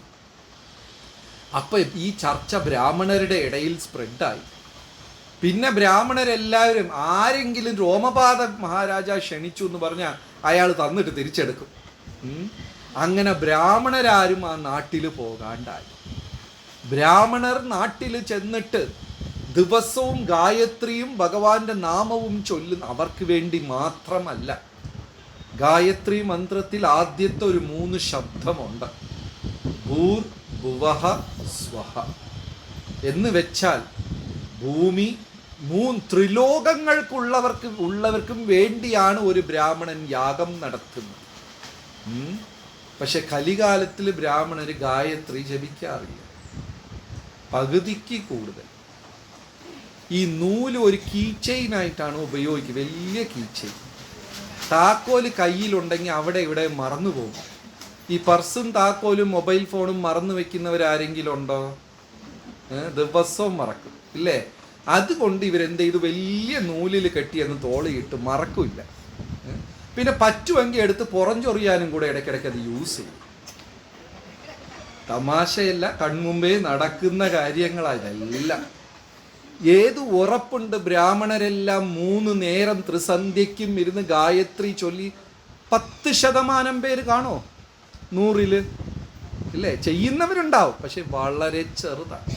പക്ഷെ യഥാർത്ഥത്തിൽ ഒരു ബ്രാഹ്മണൻ ചെയ്യുന്നത് അവന് വേണ്ടി മാത്രമല്ല, ത്രിലോകങ്ങളിലുള്ള. അതുകൊണ്ടാണ് ബ്രാഹ്മണോ അസ്യ മുഖമാസീത് ബാഹു രാജന്യ കൃതഃ ഊരു തദ്യത് വൈശ്യഃ പദ്ഭ്യാഗം ശൂദ്രോ അജായത്തെ. പുരുഷ സൂക്തത്തിൽ പറയുന്നു, ബ്രാഹ്മണൻ ഭഗവാന്റെ മുഖമാണ്, ക്ഷത്രിയന്മാർ കൈകൾ, വൈശ്യൻ വയറ്, പദ്ഭ്യാഹം ശൂദ്രോ അജായ, പാദം ശൂദ്രൻ.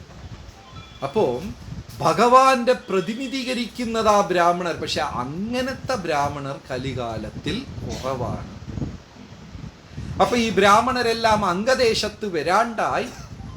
വെള്ളം വറ്റി, കൃഷിയില്ല, ഭൂമിയിൽ വിള്ളല് വീണു, പട്ടിണി, നാശം. അപ്പൊ എല്ലാവരും പറഞ്ഞു, ഉപദേശിച്ചു രോമപാത മഹാരാജാവിൻ്റെ അടുത്ത്, മനസ്സിൽ കാമവും ക്രോധവും 1% പോലും ഇല്ലാത്ത ഒരാളെ വിളിച്ചു വേണം ഇവിടെ യാഗം ചെയ്യിക്കാൻ. അത്രയും വലിയ ദോഷം നടന്നിട്ടുണ്ട്. അവൻ ലൈഫിൽ ദേഷ്യപ്പെട്ടിട്ടുണ്ടാവാൻ പാടില്ല, ലൈഫിൽ കാമാസക്തി തോന്നിയിട്ട് അങ്ങനത്തെ ഒരാളെ കിട്ടോ? ഈ കൂട്ടത്തിലുണ്ടോ? ദേഷ്യമേ വരാത്ത ശാന്തന്മാർ ആരുമില്ല. ഇന്ന് ദേഷ്യപ്പെട്ടവരാരെങ്കിലും ഉണ്ടോ? ഇന്ന് ദേഷ്യപ്പെട്ടവര് പറ്റില്ല, ഉറങ്ങി നേരെ എണീറ്റ് ഇവിടെ വരികയാണ്, അതുകൊണ്ട് സമയം കിട്ടിയില്ല. സാധാരണ രീതിയിൽ ഒരു ദിവസം പോലും ദേഷ്യപ്പെടാതെ പോകാൻ പറ്റുന്നില്ല. സോ ലൈഫ് ലോങ് ദേഷ്യപ്പെടാത്ത ഒരാളെ വിളിച്ച് വേണം. അദ്ദേഹത്തിന് ക്രോധവും ദേഷ്യവും ഉണ്ടായിരിക്കാൻ പാടില്ല, കാമാസക്തിയും ഉണ്ട്. അങ്ങനെ 100% ശുദ്ധനായ ഒരാളെ വിളിച്ചു വേണം യാഗം ചെയ്യണം എന്ന് ഋഷിമാർ ഉപദേശിച്ചു. രാജാവ് ചോദിച്ചു, അങ്ങനെ ആരെയെങ്കിലും കിട്ടുമോ? അഗസ്ത്യൻ വിവാഹം ചെയ്തതുപോലെ ആകും. അഗസ്ത്യ മഹർഷി വിവാഹമേ കഴിച്ചിട്ടില്ല. ബ്രഹ്മാവ് ചോദിച്ചു, എന്താ നീ മാത്രം വിവാഹം കഴിക്കാതെ നടക്കുന്നത്? അപ്പൊ പറഞ്ഞു, പരദൂഷണം പറയാത്ത, അസൂയ എന്ന് പറയുന്ന സാധനമില്ലാത്ത, തൊട്ടതിനും പിടിച്ചതിനും വഴക്കുണ്ടാക്കാത്ത, കരയാത്ത ഒരു വലിയ ലിസ്റ്റും കൊടുത്തിട്ട് ഇങ്ങനത്തെ ഒരു പെണ്ണ് വേണമെന്ന് ചോദിച്ചു. ആര്? ബ്രഹ്മാവ് പറഞ്ഞു, എൻ്റെ ക്രിയേഷനിൽ ഇല്ല അങ്ങനത്തെ ഒന്ന് കിട്ടൂല, നീ വേണമെങ്കിൽ സ്വന്തമായിട്ട് ഉണ്ടാക്കിക്കോ. അങ്ങനെ അഗസ്ത്യ മഹർഷി ഉണ്ടാക്കിയതാ ലോപമുദ്ര എന്ന് പറയുന്നു.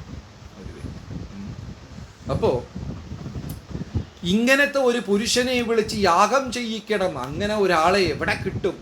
അന്വേഷിച്ച് വന്നപ്പോൾ കാട്ടിൽ വിഭാണ്ഡക മഹർഷിയുടെ ഒരു പുത്രനുണ്ട്, ഋഷ്യശൃംഗൻ എന്ന പേര്. അയാൾക്ക് ലൈഫിൽ ഇന്ന് വരെ ദേശീയ കാമക്രോധാദികളിൽ ഇരുന്ന് മുക്തനാണ്. അയാൾ ദേഷ്യപ്പെട്ടിട്ടേ ഇല്ല. മാത്രമല്ല, സ്ത്രീ എന്ന ഒരു ലിംഗമുള്ളതേ അയാൾക്കറിയില്ല, അങ്ങനെ ഒരു വർഗമുള്ളതേ അയാൾക്കറിയില്ല. അയാളുടെ അച്ഛൻ വിഭാണ്ഡക മഹർഷിയെ ഏതോ ഒരു പെണ്ണ് പറ്റിച്ചു. അതുകൊണ്ട് അയാൾക്ക് പെണ്ണുങ്ങളെന്ന് പറഞ്ഞാൽ അയാളെയും പറ്റിച്ചതല്ല, അയാളെ അനിയനെയാ പറ്റിച്ചത്. പക്ഷെ അന്ന് മുതൽ വിഭാണ്ഡക മഹർഷിക്ക് ഈ വർഗത്തിനോട് വെറുപ്പാണ്. ആരോട്? സ്ത്രീകളോട് വെറുപ്പാണ്. ആർക്ക്? വിഭാണ്ഡക മഹർഷി. അതുകൊണ്ട് ആശ്രമത്തിലുള്ള പശുവിന് വരെ ആണിന്റെ പേരാ വെച്ചേക്കണം. വിഭാണ്ഡക മഹർഷിയുടെ ആശ്രമ പശുവിന് എന്ത് പേരാ വെക്ക? ലക്ഷ്മി, സരസ്വതി ഇല്ലേ? ശാന്തിന്ന് വെക്കോ? അങ്ങനെ വെക്കും. നന്ദിനി വെക്കും, അങ്ങനെയൊക്കെ പേരൊക്കെ വെക്കും. ആധ്യാത്മിക ലോകത്തിൽ ഭഗവാന്റെ പശുവിന്റെ പേര് എന്താണ്? ശുരഭി. ദേവഗണങ്ങളുടെ പശുവിന്റെ പേര് കാമധേനു. കാമധേനുവിന്റെ കിടാവാണ് നന്ദിനി. അപ്പൊ ഇത് മൂന്നും ദൈവികമായ നാമങ്ങളാണ്. ആധ്യാത്മിക ഗോലോകത്തിൽ കൃഷ്ണ ഭഗവാന്റെ പശു ശുരഭി, ദേവലോകത്തിലുള്ള പശു കാമധേനു, കാമധേനുയുടെ മകള്. അപ്പോ വിഭാണ്ഡക മഹർഷി തൻ്റെ ആശ്രമത്തിലുള്ള പശുവിന് വരെ ആണിന്റെ പേരാ. രമേശ്, സുരേഷ് അങ്ങനെയൊക്കെയാണ് വെച്ചേക്കുന്നത്. അത്ര വെറുപ്പാണ് പെണ്ണുങ്ങളോട്. ഗംഗ പേടിച്ചിട്ട് ഇദ്ദേഹത്തിന്റെ ആശ്രമത്തിന്റെ അടുത്ത് വന്നപ്പോൾ വേറെ ഡയറക്ഷനിൽ കൂടെ പോയി. സ്ത്രീ എന്ന് പറഞ്ഞാലേ അത്ര വെറുപ്പാണ് അദ്ദേഹത്തിന്. അതുകൊണ്ട് തൻ്റെ പുത്രനായ ഋഷ്യശൃംഗന്, ഋഷ്യൻ അതൊരു ഋഷിയാണ് അദ്ദേഹം, പക്ഷേ 2 കൊമ്പ് മാനിന്റെ രൂപമാണ്. അപ്പൊ ഋഷ്യശൃംഗൻ സ്ത്രീ എന്ന ഒരു വർഗമേ ഇല്ലാത്ത ഉണ്ടെന്ന് അറിയിക്കാതെ വളർത്തിയ ഒരാളാണ്. അപ്പോ സ്ത്രീകൾ എന്ന ഒരു സൃഷ്ടി ഉണ്ടെന്നേ അറിയാതെ വളർന്നത് കൊണ്ട് അദ്ദേഹത്തിൻ്റെ മനസ്സിൽ കാമം, ക്രോധം, മോഹം, ലോഭം, മതം, മാത്സര്യം ഇതൊന്നും വന്നില്ല. ആലോചിച്ചു നോക്കൂ, ഭഗവാൻ സൃഷ്ടിച്ച ഭൂമിയിൽ ആണുങ്ങളെ മാത്രമേ സൃഷ്ടിച്ചിട്ടുള്ളൂ, പെണ്ണുങ്ങളെ ഇല്ല. സ്വർണ്ണക്കടയുടെ ആവശ്യമുണ്ടോ? തുണിക്കടയുടെ ആവശ്യമുണ്ടോ? ബ്യൂട്ടി പാർലറിന്റെ ആവശ്യം, ഞാൻ പറഞ്ഞതല്ല, ബ്യൂട്ടി പാർലറിന്റെ ആവശ്യമില്ല. പിന്നെ ഫോൺ കട, അതും ആവശ്യമില്ല. എനിക്ക് തോന്നുന്നു ഈ പകുതിക്ക് കൂടുതൽ സാധനം ആവശ്യമില്ല. എല്ലാവരും ദിഗംബരന്മാരായി സന്യാസിമാരായി നടക്കും. അങ്ങനത്തെ ഒരു കഥാപാത്രമാണ് ഋഷ്യശൃംഗൻ. അദ്ദേഹത്തിന്റെ മനസ്സിൽ വേറെ യാതൊരു തരത്തിലുള്ള വിചാരം ഒന്നുമില്ല, പരിശുദ്ധന. അപ്പ പറഞ്ഞു, അയാളെ പിടിച്ചോണ്ട് വന്ന് യാഗം ചെയ്യിച്ചാൽ ഈ അംഗദേശത്ത് മഴ പെയ്യും. രോമപാദ മഹാരാജാവ് ചോദിച്ചു, ആര് ചെന്ന് അവരച്ഛൻ്റെ അടുത്ത് സംസാരിക്കും? ചെന്ന അയാൾ ശപിച്ചു വിടും. അപ്പൊ എന്ത് ചെയ്തു?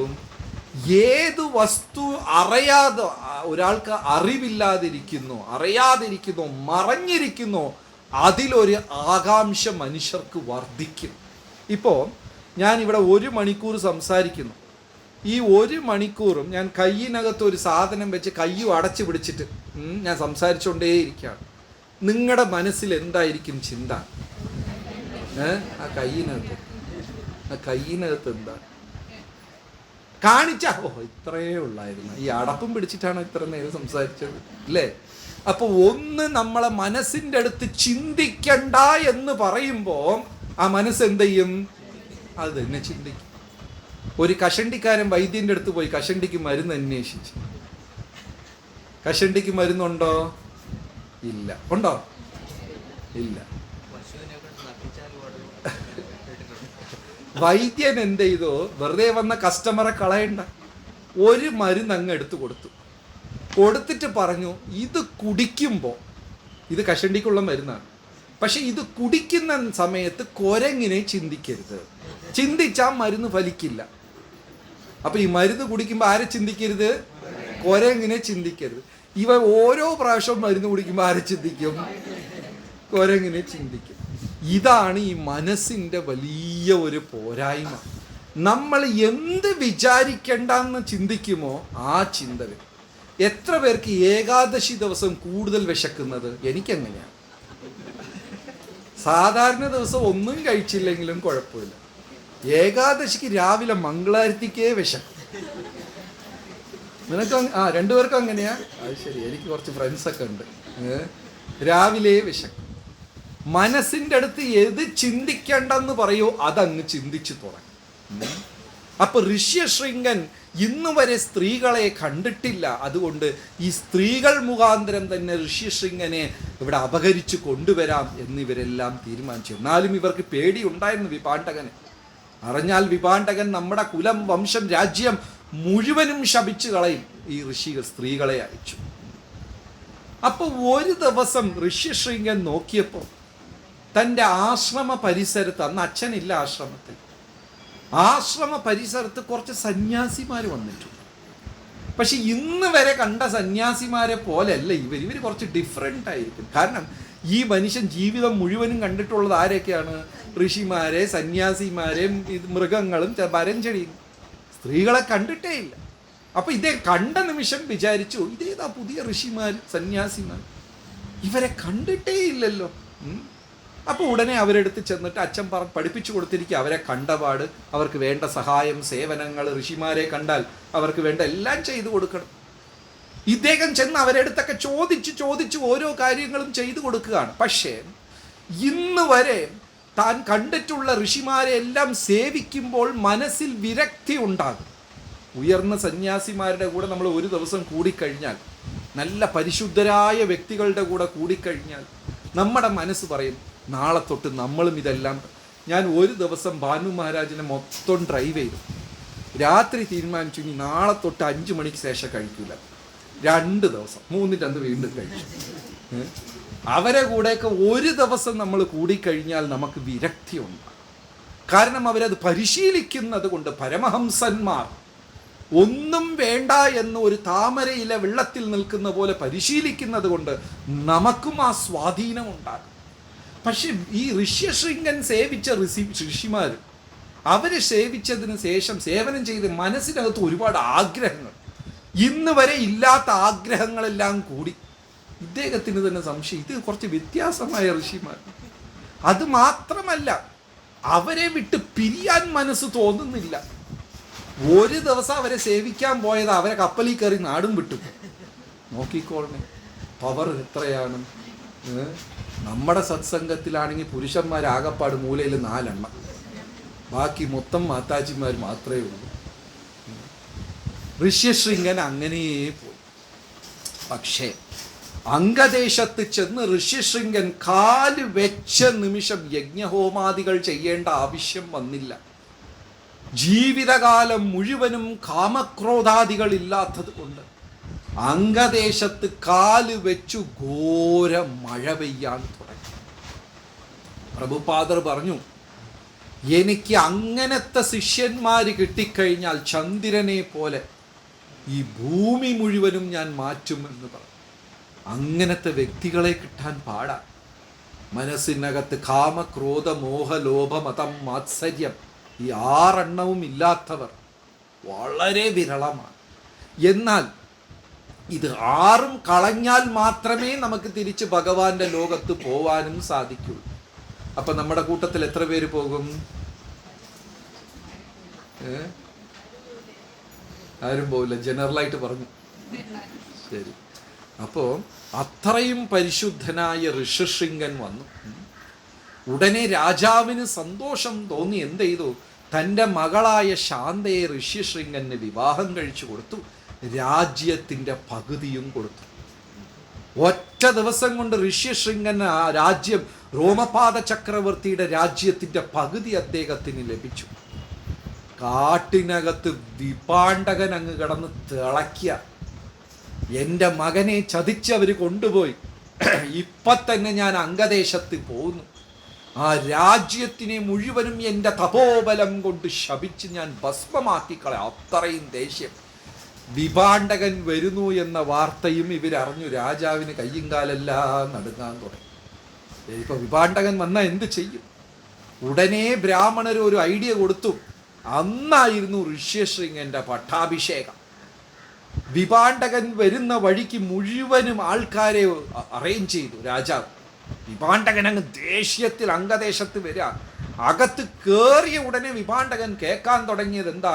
ഋഷ്യശൃംഗൻ ഒരു മഹാത്മാവ, അദ്ദേഹം നമ്മുടെ ചക്രവർത്തിയായി, അദ്ദേഹം ചക്രവർത്തി ആയതുകൊണ്ട് ഈ ഭൂമി ധന്യമായി, അദ്ദേഹത്തിന് മകനായി കിട്ടിയ വിപാണ്ഡകൻ ഒരു മഹാത്മാവാണ്. ഇങ്ങനെ ആൾക്കാരെ മുഴുവനും സെറ്റ് ചെയ്ത് വെച്ചിരുന്നു. വിപാണ്ഡകൻ അങ്ങ് ദേഷ്യത്തിൽ വരുമ്പോൾ രണ്ട് സൈഡും സ്തുതി. എത്ര പേർക്ക് സ്തുതി ഇഷ്ടമല്ല? നമ്മൾ ആരെങ്കിലും അപ്രീഷിയേറ്റ് ചെയ്താൽ ചേച്ചാ എന്നെ അപ്രീഷിയേറ്റ് ചെയ്യും. ഹരേ കൃഷ്ണക്കാർക്ക് അങ്ങനെ ഒരു സ്വഭാവമുണ്ട്. ആരെങ്കിലും അപ്രീഷിയേറ്റ് ചെയ്യുമ്പോൾ എല്ലാം ഭഗവാന്റെ കൃപ. അതിൻ്റെ അർത്ഥം എന്താണെന്നറിയോ? നിർത്തല്ലേ, പറഞ്ഞുകൊണ്ടേയിരിക്കും, കേൾക്കാൻ സുഖമുണ്ട്.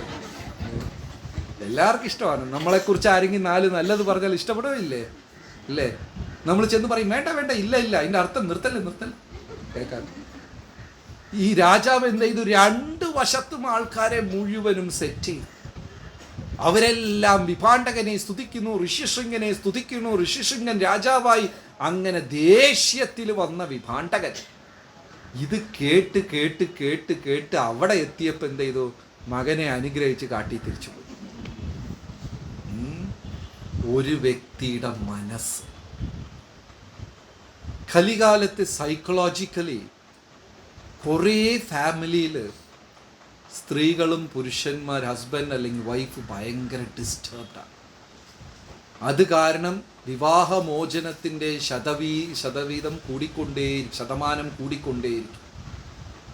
പണ്ട് ഭക്തരുടെ ഇടയിൽ അത് ഇല്ലായിരുന്നു, ഇന്ന് ഭക്തരുടെ ഇടയിലും അത് കൂടിക്കൊണ്ടിരിക്കുന്നു. പൊരുത്തപ്പെട്ടു പോവാൻ സാധിക്കുന്നില്ല. അത് നാച്ചുറലാണ്. രണ്ട് കുടുംബം, രണ്ട് ആചാരം, രണ്ട് തരത്തിലുള്ള ജീവിതം, അങ്ങനെയുള്ള രണ്ടെണ്ണത്തിനെ പിടിച്ച് ഒരു ബക്കറ്റിലിട്ടാൽ അവിടെ യുദ്ധം നടക്കും. അതിൽ യാതൊരു സംശയവും ഇല്ല. പക്ഷേ നമ്മുടെ റെസ്പോൺസിബിലിറ്റിയാണ് എൻ്റെ മനസ്സിൻ്റെ ആ ഒരു സമനില, ശാന്തി കാത്തു സൂക്ഷിക്കേണ്ടത് ഞാൻ. അതേപോലെ എന്നെ വിശ്വസിച്ച് വന്ന ആ വ്യക്തിയുടെ മാനസികാവസ്ഥയും സൂക്ഷിക്കേണ്ടതാണ്. അവിടെ നീതി, നിയമം, ധർമ്മം ഇതിനൊന്നും പ്രസക്തിയില്ല. മനസ്സുകൊണ്ട് അവർ സന്തോഷവാന്മാരാണോ? അതുകൊണ്ട് നമ്മുടെ ശാസ്ത്രങ്ങളിൽ വ്യക്തമായി പറഞ്ഞിരിക്കുന്നു, ഒരു ബ്രാഹ്മണനെ കാണാൻ പോകുന്ന ഫസ്റ്റ് അങ്ങോട്ട് ദക്ഷിണ കൊടുക്കുക. ഒരു ബ്രാഹ്മണന്, ഒരു ജ്യോതിഷന്, ഒരു അധ്യാപകന്, മുതിർന്ന ആൾക്കാരെ കാണുമ്പോൾ ഫസ്റ്റ് അങ്ങോട്ട് എന്ത് കൊടുക്കണം? ദക്ഷിണ. അപ്പൊ കണ്ട ഉടനെ ഒരു നമസ്കാരവും ദക്ഷിണയും, ആ ബ്രാഹ്മണന്റെ മനസ്സെന്താകും? സന്തോഷം. പിന്നെ നമ്മൾ എന്ത് ചോദിച്ചാലും അങ്ങോട്ട് അനുഗ്രഹിക്കും. നടക്കാത്ത കാര്യമാണെങ്കിലും ഞാൻ നടത്തി തരാമെന്ന് പറയും. അങ്ങനെ ശാസ്ത്രം ഒരു ലിസ്റ്റ് കൊടുത്തിരിക്കുകയാണ്. ആരെയൊക്കെ? മുതിർന്നവരെ കണ്ടാൽ മധുരമായ വാക്കുകൾ പറയും. അച്ഛനമ്മ, വയസ്സായവരെയൊക്കെ കണ്ടാൽ അവർ തെറ്റ് ചെയ്താൽ പോലും മനസ്സ് വിഷമിക്കുന്ന രീതിയിൽ കടുത്ത വാക്കുകളൊന്നും ഉപയോഗിക്കും. ചില സമയം നമുക്ക് സങ്കടം തോന്നും. ചിലരൊക്കെ വയസ്സായ അച്ഛനമ്മയെ പറയുന്ന വാക്കുകൾ ഉപയോഗിക്കുന്ന ആ ഒരു രീതി വളരെ സങ്കടം. ശരിയാണോ തെറ്റാണോ? ഇല്ലേ? അതൊക്കെ വലിയ ഒരു പിതൃദോഷമായി വന്ന് വീഴും ആ കുടുംബത്തിൽ. അവരവരുടെ പിതാവിൻ്റെ അടുത്ത് എന്ത് ചെയ്തോ, അമ്മയെടുത്ത് എന്ത് ചെയ്തോ, അത് തന്നെ ഈ മക്കൾ അവരെടുത്തും ചെയ്യേണ്ട ഒരു അവസ്ഥ വരും.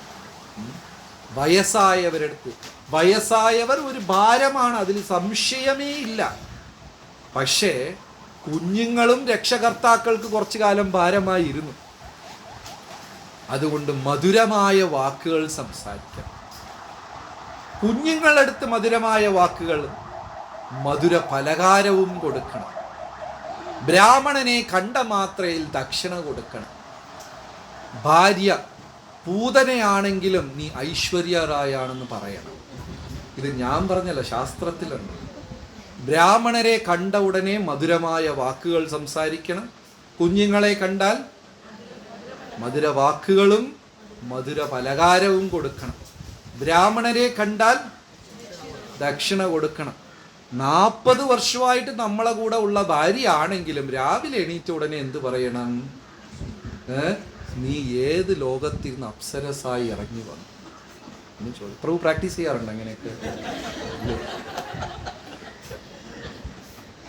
ഇതൊക്കെ സൈക്കോളജിക്കലി വളരെ ഇഷ്ടമാണ്. അങ്ങനെ പറഞ്ഞാൽ രാവിലെ പുട്ടിൻ്റെ കൂടെ കടലയും പഴം പൊരിച്ചതും എല്ലാം രാവിലെ കിട്ടും. അപ്പോൾ ഇതിനൊക്കെ കാര്യം 16 ഉപചാരങ്ങളിൽ ഒന്ന് ഭഗവാന്റെ അടുത്ത് പോലും ഭക്തന്മാർ ചെയ്യുന്ന ഷോഡശക ഉപചാരം എന്ന് പറയും. അർച്ചനം, പദ്യം, ആചമനീയം, മധുവർക്കം, ആരതി, ധൂപം, ദീപം. അതിൽ 16ാമത്തത് സ്തുതിയും നമസ്കാരവും. ഭഗവാന്റെ മുമ്പേ പോലും നമ്മൾ എന്താ ചെയ്യുന്നത്? ഭഗവാനെ സ്തുതിക്കുകയാണ് ചെയ്യുന്നത്. ശാന്താകാരം ഭുജംഗശയനം പത്മനാഭം സുരേശം വിശ്വാധാരം ഗഗനസദൃശം മേഘവർണം ശുഭാംഗം ലക്ഷ്മീകാന്തം കമലനയനം യോഗജ്ഞാനകം വന്ദേ വിഷ്ണും ഭവഭയഹരം സർവലോക. സോ ഓരോരുത്തരും അവരുടെ മനഃശാന്തി കാത്തു സൂക്ഷിക്കേണ്ടത് അവരുടെ ഉത്തരവാദിത്തമാണ്.